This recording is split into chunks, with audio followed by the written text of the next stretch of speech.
We continue our look at measures of position with the concept of a percentile. So let's assume that you take a standardized test of some kind and you get the results back, and it says that you have scored at the 80th percentile. So test scored at the 80th percentile. So what exactly does that mean symbolically? Well, let's take a look. So you scored the 80th percentile. That means this is you right here. So what does that mean in terms of your score versus everybody else's score? Well, it means that 80%, as you see here, of the people that took this test scored below you. It also means that if 100% represents everybody, then 100% minus 80% means that 20% scored above you. I would say that's a pretty good score because you're way higher in the group than you could be. Note that percentiles do have symbolisms. Usually we use p sub some variable, we'll just call k in this scenario. So that means if you do score at the 80th percentile, we use the symbolism p sub 80 to represent that. In other words, the k represents the amount of percentage that is below you in the data set. So I claim that you actually know a percentile already, you just never were given the context to think of it that way. If you look at the data set that I've written down here, set the number 7 through 13, you'll see that this number here is absolutely a measure of center that you've learned in this class. It is going to be the median of the data set. And this number absolutely is at or above half the data set, just like the amount of values above it, at or above it, are also half the data set. In other words, 50%. So the median of any data set is actually just P50. So you already knew some of what a percentile or how a percentile works before. It's just there was no context for it. So it turns out that there are actually special types of percentiles that exist in the world of statistics. The first types are called the quartiles.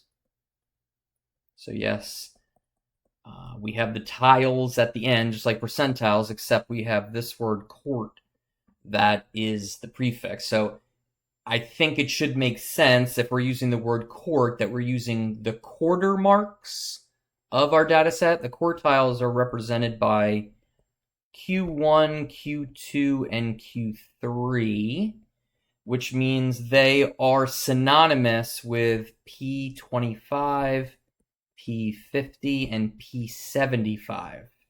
They basically just have a special name to them. Of course, by the way, this is also the same as the median. So when eventually what we're going to be doing here is we're going to be finding the quartiles in an actual data set. And you just want to keep in mind that these are the same as a percentile. Let's look at an example where we need to find the quartiles of a data set. It says the A.C. Nielsen Company publishes info on TV viewing habits of Americans. A sample of 20 people yielded the weekly viewing times in hours displayed to the right. Determine the quartiles for the data. Okay, so just to be clear with everybody, these times represent how many hours they watched of TV. So according to this, the first person they asked watched 24 hours of TV during a week. Okay, before we can find anything relative to position in a data set, we clearly need the data to be in order. I'm going to pause the video real quick just to make sure I can write this down without taking up unnecessary time. Okay, so here's our ordered data. Remember, the goal is we need to find Q1, Q2, and Q3. in other words, the quartiles. The absolute best way to go about that is always to find the middle one, the Q2. Why? Because that is the same as our median. We always want to work from the median out. It also helps that we already know how to find the median. You could visualize this data set. We are getting to the point where the data points are getting pretty, there's a lot of them, so it might not be as easy as just doing that. So my suggestion is to use the formula that we used in class for the position of the median. So let's go over here. We'll tackle Q2, which is our median. And we're looking for its position. So remember, the formula is n plus 1 over 2. So we have 20 data points here. Note, we could easily find that by this being a 4x5 table, but we could also count out our data points.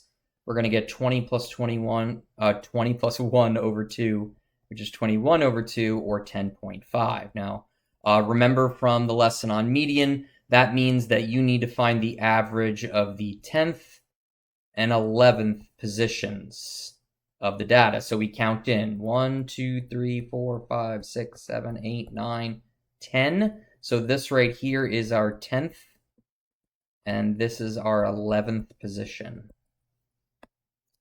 Okay, so changing the color, that means that Q2 is going to be equal to 30 plus 31 over 2, which is 30.5. So we have found one of our quartiles, which happens to be the median of the data set. Okay, so now that we know the median is 30.5, which I've added to our diagram here, what that does also is it separates our observations into halves. So in other words, we have this 10 and this 10. So we have the lower 10 and the higher 10 of the 20 total observations. Okay, so why did I do that? Because now we can find Q1 by finding the median of the first half of the data. Think about that for a second. The median of the entire data was Q2, but if I want to find the 25%, remember Q1 is the 25% marker, right? So if I want to find the middle of my first half of the data, that's the median. So all I have to do again is find the median of the first half of the data, and the first half of the data represents 10 observations. So if I do 10 plus 1 over 2, I'm going to get 11 over 2, which is 5.5, which means I'm looking for the average of the 5th and 6th positions in the data set. Okay, let's find those. So we got 1, 2, 3, 4, 5. So this is 5th here. This is 6th. So therefore, our Q1 should be equal to 21 plus 25 over 2, which is 23. So we have found our first quartile, which is 23, also known as P25, although we don't usually refer to P25 because we already know it's the first quartile. We do the exact same thing for Q3, except now we're dealing with our top half of the data. So therefore, if we want to find the position there, then we're basically going to do the same thing, but we're going to count starting from here. So 1, 2, 3, 4, 5th. So that's going to be, again, 5th there, and 6th in the first half of the data. Generally, though, that would be 15th and 16th position for the whole data set. But those are the two numbers that we're looking for when we're doing this. So 10 plus 1 over 2 is, again, 5.5, 5th and 6th position. So we're looking for Q3 to be equal to 35 plus 38 over 2, which is 36.5. Therefore, we have found our third quartile, which is 36.5. Okay, I do have one tidbit that I want to make sure that I mention when it comes to this. This was a scenario where the median ended up not being a data point.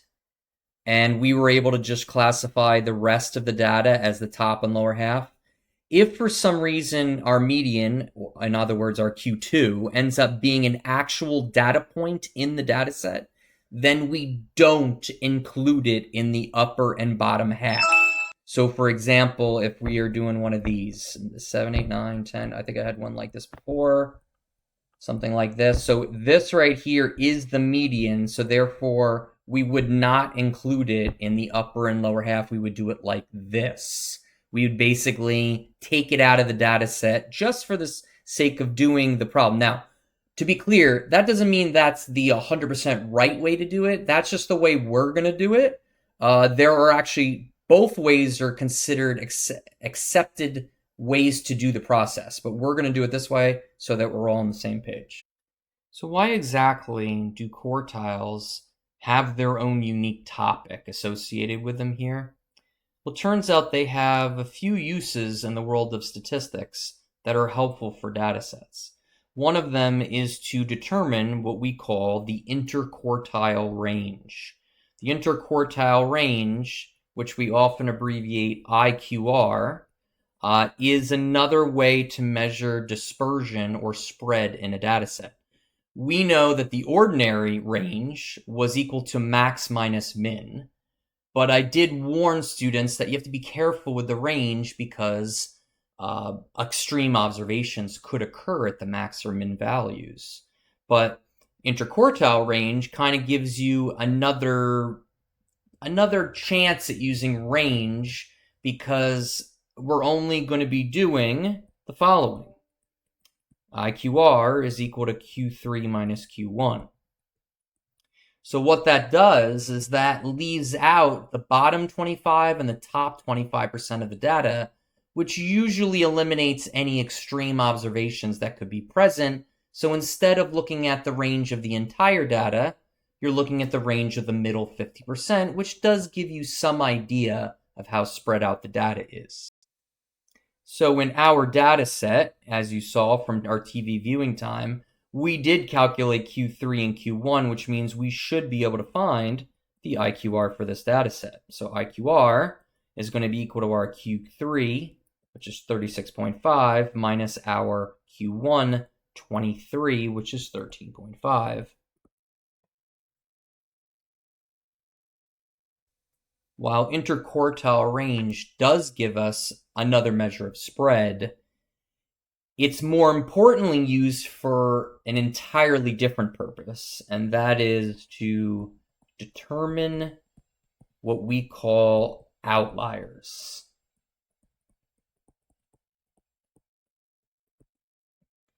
Okay, so what exactly is an outlier? Well, let's go back to our data set here and discuss the concept of an extreme observation. So extreme observation is exactly what it is. It's an observation. When you look at a data set and you go, geez, man, this 66, it is significantly larger than any of the other numbers, including the next biggest, 43. On the low end, maybe 5 is close enough, we're not sure. But the key is we're making observations here. That's it.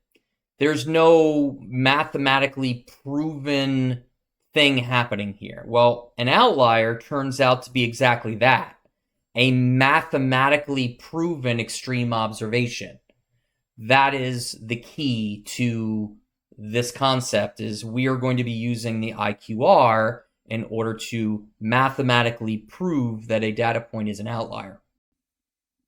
Okay, so how do we exactly do that? Well, it turns out that we have a lower fence and a upper fence, which will help us make that determination. So the lower fence is going to be always equal to Q1 minus 1.5 times the IQR.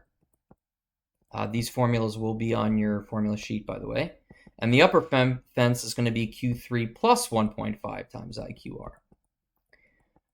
Okay, by definition, any data point that is below your lower fence or above your upper fence is going to be considered an outlier. So we're going to use these formulas in order to create basically a location in the data set where we can determine if outliers will fall or they won't. The best way to see this is, of course, with an example. So I'm going to abbreviate this LF and UF for lower fence and upper fence. We'll go with our example of TV viewing habits. So our lower fence is equal to Q1, which you see here is 23, minus 1.5 times our RQR calculation, 13.5. This is going to give us 2.75. Before we analyze this, let's look at both of these, calculate both of these. Upper fence. So if you recall, our Q3 here was 36.5. We're going to add 1.5 times the IQR again. So we're going to go in the opposite direction, and we're going to get 56.75. This is our upper and lower fence.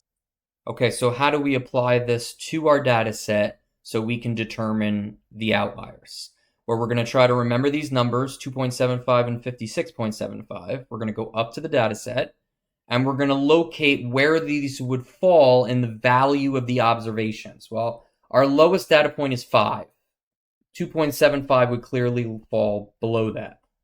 Up at the top of the data set, 56.75 would fall someplace here in the data set. So just as a reminder, we use the IQR in order to find the lower fence and the upper fence.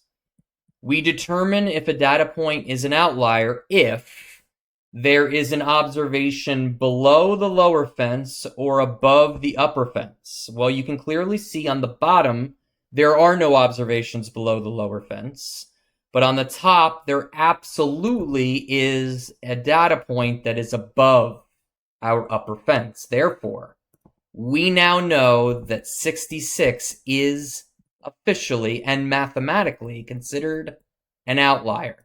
This is very important in the world of statistics. Outliers can be dealt with in certain ways. And as you recall from our lesson on resistance, knowing if a data set has an outlier will determine which measure of center to use, i.e., if there is one, we want to use the median. If there isn't, then we don't. So outliers is very important.